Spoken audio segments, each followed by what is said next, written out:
कक्षा 4 का द्वितीय अध्याय है परीक्षा। ये मुंशी प्रेमचंद द्वारा रचित है। तो आज हम परीक्षा जो कहानी है उसके बारे में पढ़ते हैं। जब रियासत देवगढ़ के दीवान सुजान सिंह बूढ़े हुए तो उन्हें परमात्मा की याद आई। उन्होंने महाराज से विनती की, दीनबंधु दास ने आपकी सेवा 40 साल तक की, अब कुछ दिन परमात्मा की भी सेवा करने की आज्ञा चाहता हूँ।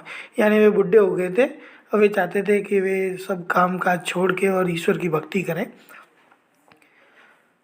दूसरे, अब अवस्था भी ढल गई, यानी अब उम्र भी हो गई है, राजकाज संभालने की शक्ति नहीं रह गई। कहीं भूल चूक हो जाए तो बुढ़ापे में दाग लगे, सारी जिंदगी की नेक नामी मिट्टी में मिल जाए। ऐसा होना भय था कि कहीं सारी ज़िंदगी जो मेहनत की है वो मिट्टी में न मिल जाए छोटी सी गलती की वजह से।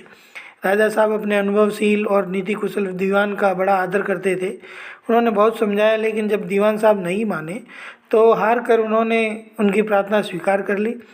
पर यह शर्त लगा दी कि रियासत के लिए नया दीवान उन्हीं को खोजना पड़ेगा। किनको खोजना पड़ेगा? सुजान सिंह जी को।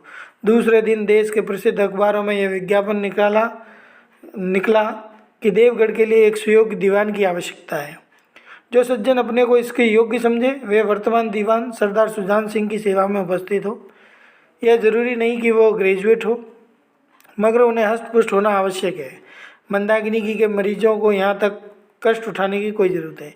मंदाकिनी से तात्पर्य है पाचन शक्ति जिनकी खराब हो उनके लिए।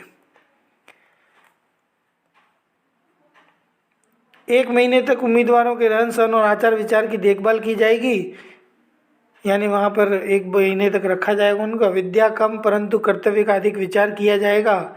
जो महाशय इस परीक्षा में खरे उतरेंगे वे इस उच्च पद पर सुशोभित होंगे, यानी जो परीक्षा ली जाएगी उसमें जो उत्तीर्ण होंगे उसी व्यक्ति को दीवान का पद दिया जाएगा।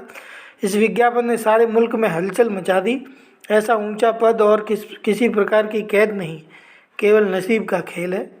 सैकड़ों आदमी अपना अपना भाग्य परखने के लिए चल खड़े हुए। सरदार सुजान सिंह ने इन महानुभावों के आदर सत्कार का बड़ा अच्छा प्रबंध कर दिया था। लोग अपने अपने कमरों में बैठे, सारे के सारे जो लोग थे वो एकत्रित हुए पूरे देश में से, और एकत्रित होकर वे वहाँ पहुँचे। उनको सुजान सिंह जी ने एक कमरे में बिठाया। लोग अपने अपने कमरे में बैठे हुए महीने के दिन गिना करते थे। हर आदमी अपने जीवन को अपनी बुद्धि के अनुसार अच्छे रूप में दिखाने की कोशिश करता था। यानी सारे लोग जो 1 महीने के लिए रुके थे वे हर प्रकार से ये प्रयास करते थे कि उनको अच्छा समझा जाए। लोग समझते थे कि 1 महीने का झंझट है, किसी तरह काट लें, कहीं काम बन गया तो बाद में कौन पूछता है। लेकिन मनुष्यों का वह बूढ़ा जौहरी आड़ में बैठा देख रहा था। बूढ़ा जौहरी कौन? सुजान सिंह जी।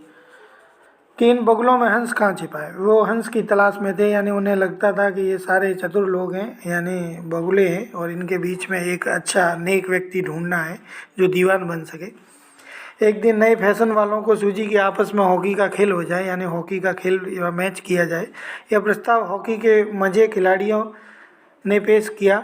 यह भी एक विद्या है, इसे क्यों छिपा रखें, संभव है हाथों की सफाई ही कुछ काम आ जाए। ऐसा सोचकर उन्होंने हॉकी का खेल खेलने की इच्छा जाहिर की। खेल शुरू हो गया। रियासत देवगढ़ में यह खेल बिल्कुल निराला था, यानी नया था। पढ़े लिखे लोग शतरंज और ताश जैसे गंभीर खेल खेलते थे। दौड़ कूद के खेल बच्चों के खेल समझे जाते थे। संध्या तक यानी शाम तक यह धूमधाम रही, यानी खेल खेलते रहे। लोग पसीने में तर हो गए, हाँफते हाँफते बेदम हो गए, लेकिन हार जीत का निर्णय नहीं हुआ। इस मैदान से जरा दूर हटकर एक नाला था, पानी का नाला। उस पर कोई पुल नहीं था, उसको पार करने के लिए कोई पुल नहीं था। पथिकों को यानी पैदल चलने वालों को नाले में घुसकर आना पड़ता था।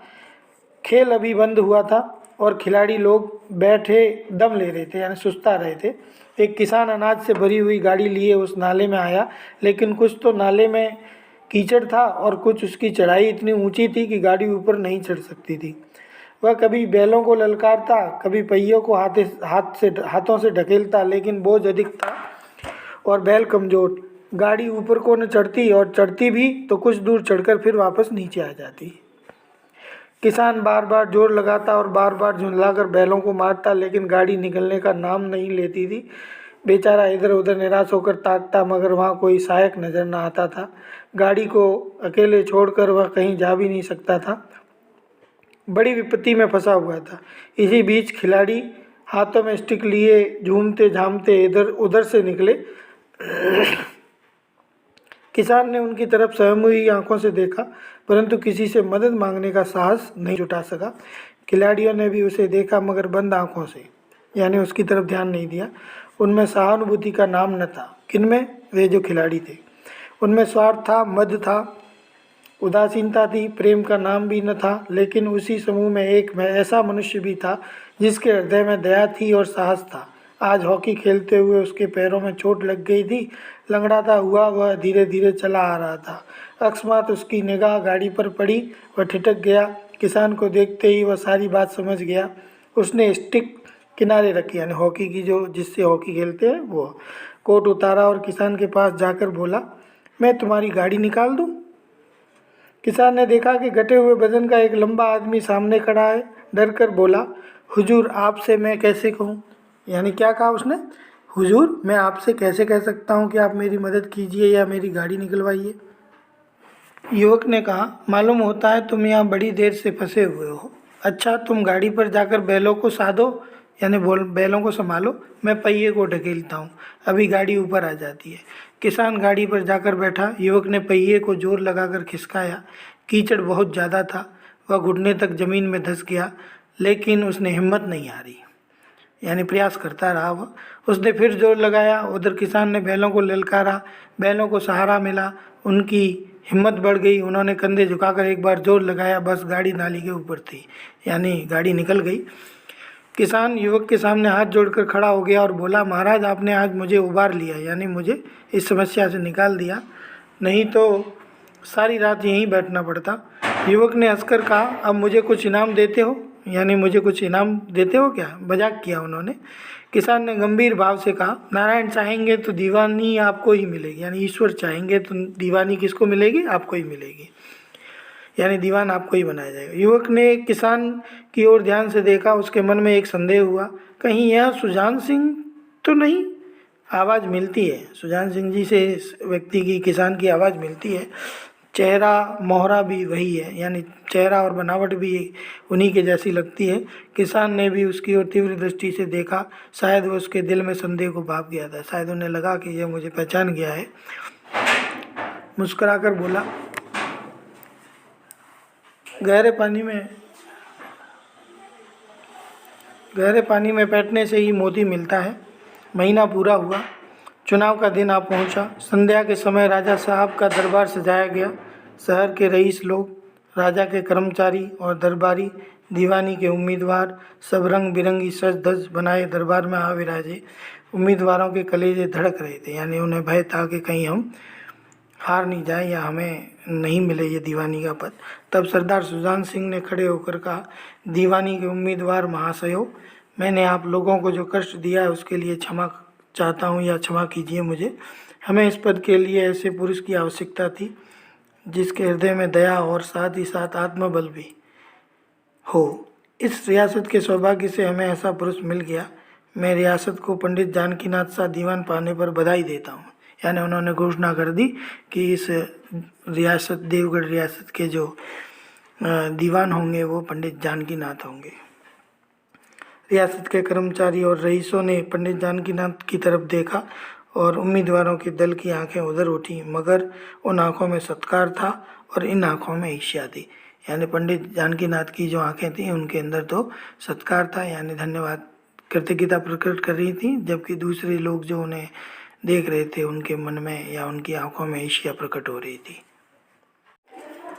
आगे सरदार साहब ने फिर कहा, यानी सुजान सिंह जी ने कहा, आप लोगों को यह स्वीकार करने में कोई आपत्ति नहीं होगी कि जो पुरुष स्वयं जख्मी होने पर भी एक गरीब किसान की भरी हुई गाड़ी को दलदल से निकालकर नाले के ऊपर चढ़ाए, उसके हृदय में साहस, आत्मबल और उदारता का निवास है।